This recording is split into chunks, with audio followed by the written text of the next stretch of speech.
E aí, pessoal? Todo mundo bem? Tudo certo por aí? Estamos aqui reunidos mais uma vez para o nosso encontro de monitoria de histologia 1. Hoje, dando prosseguimento às revisões que a gente tem feito sobre tecido conjuntivo especializado, a gente vai falar um pouquinho sobre tecido ósseo. Então, vamos lá.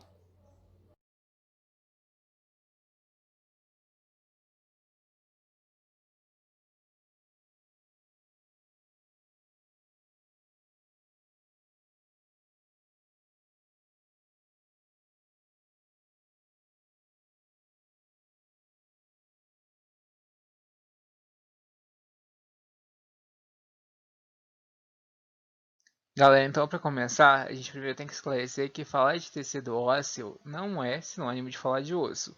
Embora o tecido ósseo seja o principal constituinte do nosso esqueleto, dos nossos ossos propriamente ditos, é necessário lembrar que os nossos ossos são órgãos e, como tal, como a gente viu no início dos nossos vídeos da monitoria, órgãos são formados por um conjunto de mais de um tipo de tecido. Então, no caso, o tecido ósseo ele é um dos constituintes, ou melhor, ele é o principal constituinte dos nossos ossos.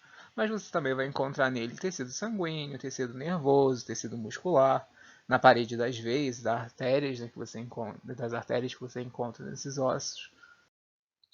Então, gente, aqui a gente vai falar de algumas funções que são pertinentes ao tecido ósseo, ou algumas já vão ser correlacionadas diretamente ao osso, né, já em sua formação ampla do tecido ósseo. A gente pode falar aí da questão da sustentação, né?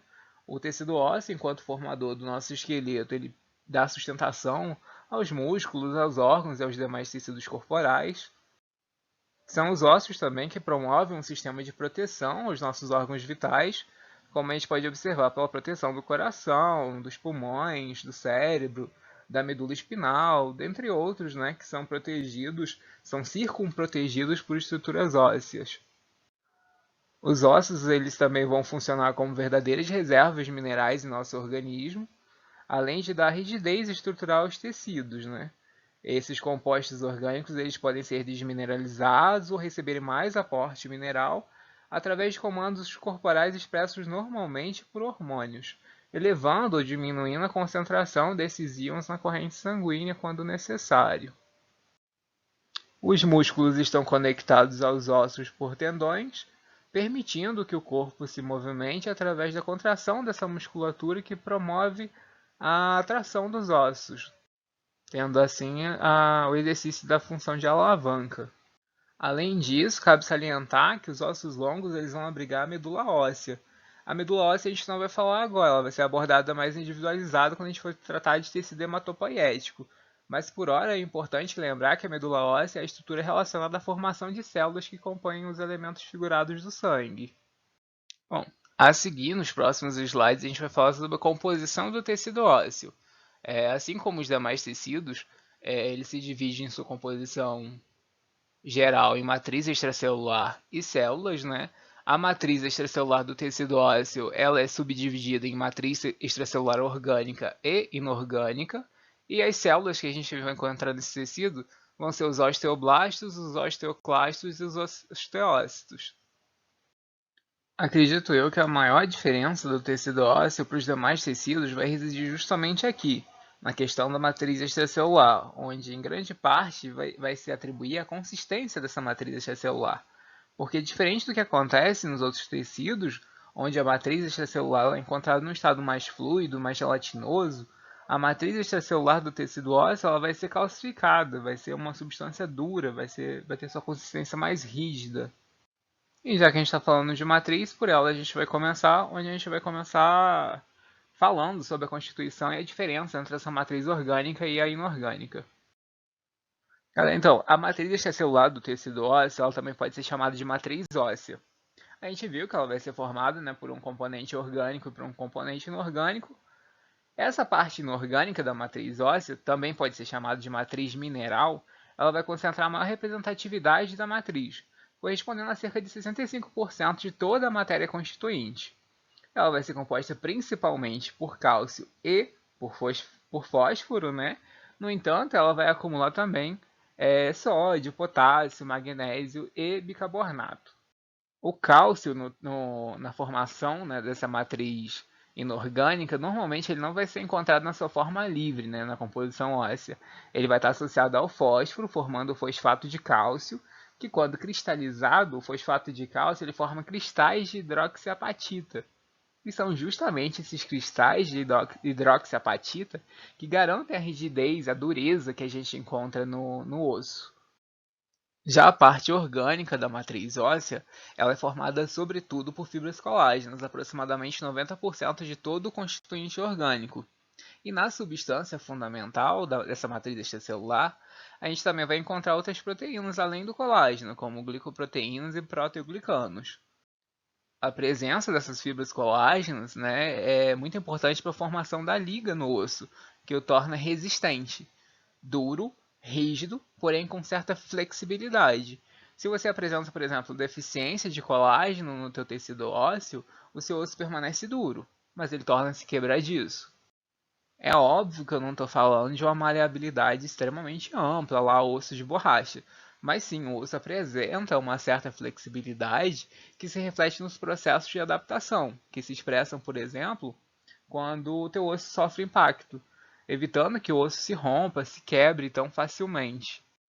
As glicoproteínas e os proteoglicanos cabem o papel de garantir a ligação entre os componentes da matriz, ajudando a manter a consistência dessa matriz. Galera, então só para amarrar os conceitos, os cristais de hidroxiapatita, lá da matriz mineral ou matriz inorgânica, são que conferem rigidez ao osso. Esses cristais de hidroxiapatita eles são compostos por fosfato de cálcio, enquanto que as fibras colágenas que a gente encontra na matriz orgânica eles vão dar resistência ao tecido ósseo, porque eles vão conferir uma certa flexibilidade, maleabilidade ao osso. A gente viu rapidinho anteriormente que o tecido ósseo ele é formado por três tipos celulares, os osteoblastos, os osteócitos e os osteoclastos, e é sobre eles que a gente vai falar nos próximos slides.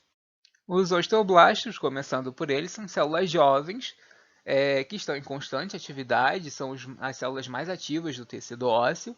Eles secretam componentes da matriz extracelular, sintetizando a região orgânica dessa matriz óssea, e são mais encontrados em ossos que estão em processo de formação, ou seja, durante o crescimento ósseo, e também a gente vai encontrar os osteoblastos nos processos de renovação, regeneração do tecido ósseo.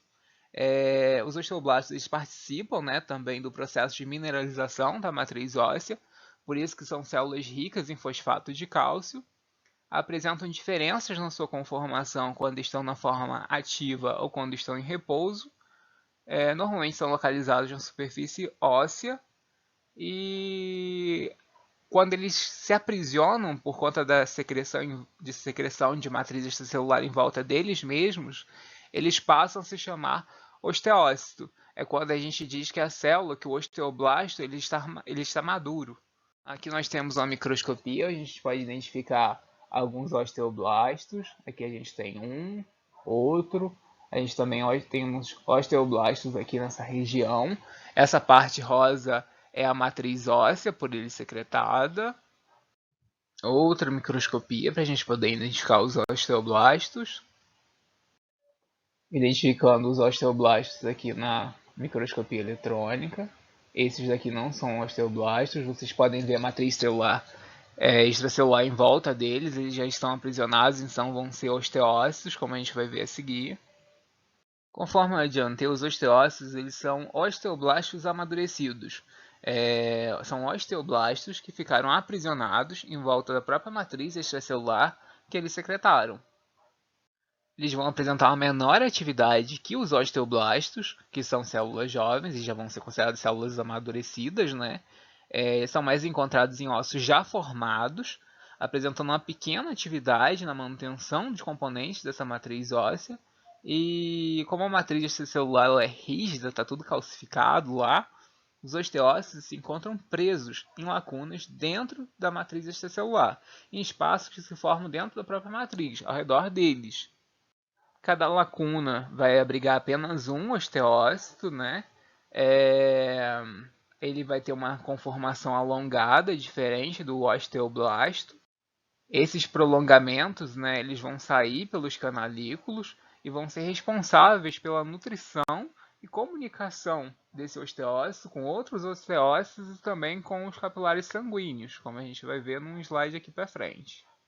Nesse slide a gente consegue visualizar as lacunas, né, que são formadas na matriz óssea, que é onde vão estar abrigados os osteócitos, e os canalículos, que são essas ramificações que saem através dessas lacunas.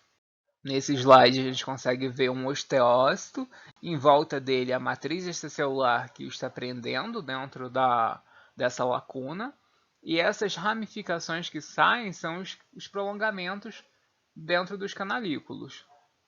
Microscopia, a gente pode identificar os osteócitos, em volta deles tudo isso daí é matriz óssea secretada, então são células que não conseguem mais se movimentar, porque essa matriz óssea está calcificada.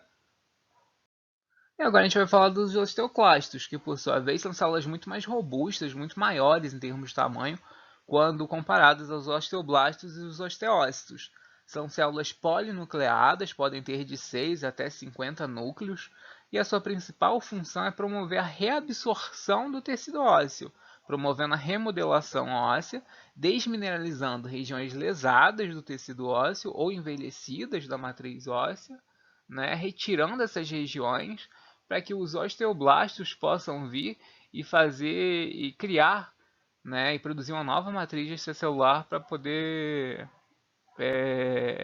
suprir, né, fazer processo de renovação do tecido. Sobre os osteoclastos, eu tenho que chamar a atenção. Não sei se vocês se recordam, mas quando a gente começou a ver tecido conjuntivo, introdução ao tecido conjuntivo, a gente viu sobre os monócitos, né, que são células de defesa produzidas lá na medula óssea, que recebem nomenclaturas diferentes dependendo do local onde eles são encontrados, né? Pois bem, esses monócitos, quando eles estão no tecido ósseo, eles vão ser chamados de osteoclastos, né? Eles vão sofrer um processo de diferenciação, vão adquirir essas características, né? Vão se especializar no processo de desmineralização do tecido ósseo desgastado e vão atuar dessa forma, mas a origem deles são células mononucleadas, que são os monócitos. Eles secretam ácidos, né, colagenases, hidrolases, que liberam o cálcio na corrente sanguínea. Eles são localizados nas colunas de Hall-Ship e tem essa borda preguiada, né, como vocês podem ver na figura, no esquema, que aumenta a superfície de absorção da célula. Aqui a gente pode ver um esquema onde mostraria o osteoclasto em ação, né, fazendo o processo de desmineralização da matriz óssea envelhecida, desgastada. Além de fazer a reciclagem do tecido ósseo, os osteoclastos eles também dissolvem a matriz óssea, liberando cálcio para o sangue quando é necessário. O cálcio ele é um íon, é um mineral muito associado a diversos processos biológicos, como a permeabilidade da membrana citoplasmática, adesão celular, é necessário para exocitose, coagulação sanguínea, contração muscular. Então, quando há necessidade, o osteoclasto ele vai receber um estímulo onde ele vai promover a desmineralização e liberação desse cálcio na corrente sanguínea. Normalmente esse tipo de estímulo ele é mediado por hormônio. Participam ativamente da questão do controle do cálcio os hormônios da paratireoide e da tireoide. Galera, aqui eu coloquei duas microscopias onde a gente pode visualizar os osteoclastos. E só para arrematar a questão dos osteoclastos, em linhas gerais, enquanto os osteoclastos eles vão desmineralizando, né, a matriz óssea desgastada, permitindo a remodelação tissular, atrás deles vem os osteoblastos regenerando o tecido ósseo através da secreção de uma nova matriz celular, beleza? Galera, mais pra frente a gente vai falar de uma estrutura chamada periósteo, que é uma membrana de tecido conjuntivo densa, muito fibrosa, que reveste externamente os ossos e a partir do qual formam-se os elementos do tecido ósseo.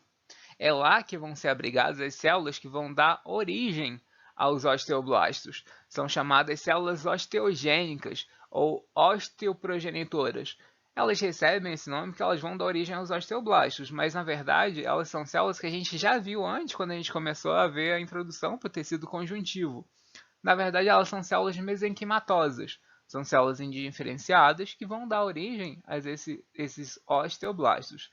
Então a gente está falando de célula mesenquimal ou mesenquimatosa, que também é a mesma coisa que célula osteogênica ou osteoprogenitora. Na verdade, esses 4 nomes se referem ao mesmo tipo de célula-tronco multipotente, porém não totipotente, especializada para se diferenciar em tecidos conjuntivos, beleza? Aqui nós temos um esquema sobre células osteogênicas e do outro lado a gente tem uma microscopia sobre células osteogênicas. Bom, esse esquema aqui é para contextualizar tudo que a gente vem falando, né? De cima para baixo a gente vem ver as células osteogênicas, que são as precursoras dos osteoblastos. A gente tem a formação dos osteoblastos por diferenciação dessas células mesenquimais. A partir do momento que esses osteoblastos estão lá secretando a matriz extracelular, essa matriz extracelular vai se rompendo, né, por volta dele, ele vai ser preso numa lacuna calcificada, e essa lacuna, quando ele estiver preso, ele vai adquirir o nome de osteócito, né? E aqui a gente vê a... Eu estou mexendo aqui com o mouse, mas vocês não estão vendo meu mouse. Aqui eu tenho as conexões, né, entre os osteócitos através dos canalículos.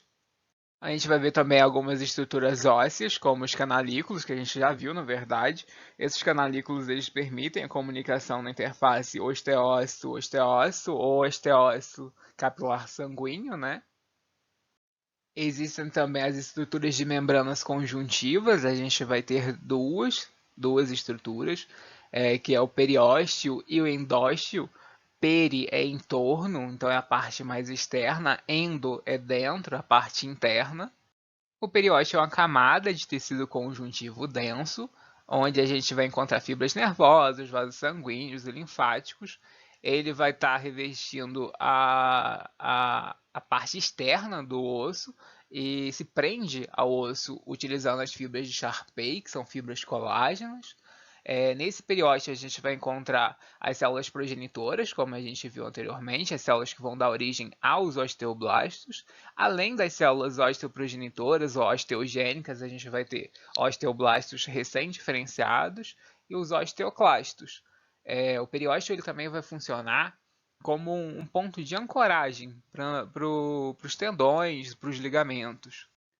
E outra estrutura que a gente encontra é o endósteo. Enquanto o periósteo está revestindo a parte externa do osso, o endósteo vai estar revestindo a parte interna do osso esponjoso e também vai ser encontrado em outras cavidades, como os canais medulares, os canais de Havers e de Volkmann. Nesse endósteo a gente também encontra osteoblastos e osteoclastos. A gente só não vai encontrar as células osteoprogenitoras. Galera, nessa imagem aqui a gente consegue visualizar o periósteo, essa parte externa aqui. A gente consegue visualizar as fibras de Sharpey, que são fibras colágenas que permitem a fixação do periósteo no osso. A gente vê o osso propriamente dito. Aqui a gente tem medula amarela. E aqui a gente tem o endósteo, a parte interna do osso revestindo, está em volta da medula, né? É o endósteo, beleza? Aqui a gente tem uma microscopia, a gente pode visualizar o periósteo, células osteogênicas e osteoblastos, né? Já que é o periósteo que abriga as células que vão se diferenciar em osteoblastos, e os osteócitos. Agora a gente vai ver os canais de Havers e os canais de Volkmann. Ambos, tanto os canais de Havers quanto os canais de Volkmann, eles vão abrigar vasos sanguíneos e nervos dentro do osso. A diferença é que os canais de Havers eles estão no sentido longitudinal, o comprimento do osso, enquanto que os canais de Volkmann eles vão ligar os canais de Havers de modo transversal, né? Eles vão apresentar uma orientação oblíqua, perpendicular aos canais de Havers. Nessa imagem a gente consegue identificar o canal de Havers disposto de forma longitudinal, enquanto que a gente apresenta aqui os canais de Volkmann no modo transversal. Ele vai ligar dois canais de Havers entre si. Esses são os canais de Havers, os que eu acabei de circular. E esse é o canal de Volkmann. Ele está ligando dois canais de Havers entre si. de forma transversal ou oblíqua, né, enquanto que os canais de Havers eles estão dispostos longitudinalmente ao osso. Mais uma imagem para demonstrar os canais de Havers e de Volkmann. A gente viu que de forma longitudinal a gente tem os canais de Havers e os transversalmente dispostos são os canais de Volkmann, beleza? E lembrando que passam pelos canais de Havers, tanto pelos canais de Havers quanto os canais de Volkmann, vasos sanguíneos e nervos. Aqui a gente vê desde o centro do ósteo, né, do canal de Havers, a gente vê aqui ao centro, a gente vê lamelas, né, que são essas estruturas circulares, a gente vê as lacunas, onde vão estar abrigados os osteócitos, e a gente também vê essas ramificações aqui como sendo os prolongamentos celulares dos osteócitos. Eles vão estar dentro dessas lacunas fazendo essa comunicação entre eles aqui. A gente vai observar que existem duas formas de ossificação, ou seja, vias de formação do osso, a via endocondral e a intramembranosa. A ossificação endocondral ela vem da de cartilagem, né? Condral se relaciona à cartilagem, como vocês puderam observar na aula de tecido cartilaginoso, que a gente tinha condrócitos, condroblastos, então tudo que vem condro está relacionado à cartilagem. A ossificação endocondral ela vai acontecer quando o tecido cartilaginoso, um molde de cartilagem hialina, vai sendo gradativamente substituído por tecido ósseo. Lembram-se da aula de tecido cartilaginoso, em que eu disse que uma das funções da cartilagem é servir como molde para o crescimento de ossos? Então, ela está aqui, ossificação do tipo endocondral. Um exemplo do processo de ossificação endocondral é aquele que acontece durante o desenvolvimento embrionário, né? Onde o início da formação do osso, do nosso esqueleto, era cartilagem e aos poucos foi sendo substituído por tecido ósseo. O processo de ossificação endocondral também é aquele que acontece nas extremidades dos ossos longos, né? Então a gente vai ter duas situações, a questão de feto e extremidades de ossos longos. Já a ossificação intramembranosa, como o nome sugere, ela vai acontecer no interior de uma membrana. Isso acontece no interior de ossos achatados e laminados, como os ossos do nosso crânio, por exemplo. Então aqui na ossificação intramembranosa, a gente vai ver que o osso ele vai se desenvolver a partir de membrana de tecido conjuntivo, formada por células mesenquimais, como acontece com o osso frontal, parietal, temporal, occipital e até com o osso da clavícula. Galera, chegamos ao final da nossa revisão de tecido ósseo. Espero que vocês tenham entendido, que tenha ficado bastante claro. Se restou alguma dúvida, algo que não ficou claro, alguma sugestão, alguma correção, por favor, entre em contato comigo. Meu contato está no último slide dessa apresentação. E é isso. Eu agradeço a atenção e desejo para vocês uma ótima semana. Beijo grande, até mais.